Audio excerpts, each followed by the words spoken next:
Assalamualaikum warahmatullahi wabarakatuh. Salam sejahtera dan salam Malaysia Madani.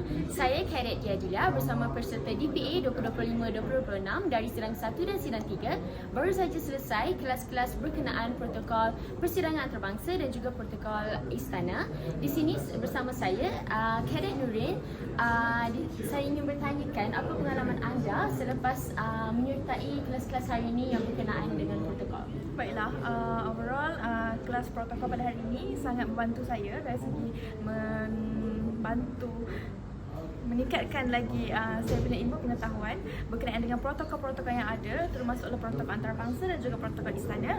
Dan daripada situ saya percaya protokol ini sangatlah penting sebagai seorang kadet PTD dalam membentuk seorang PTD yang unggul dan saksama gitu. Okey. Terima kasih Kadet Nurin. Itu saja laporan saya Kadet Diadila bagi program hari ini.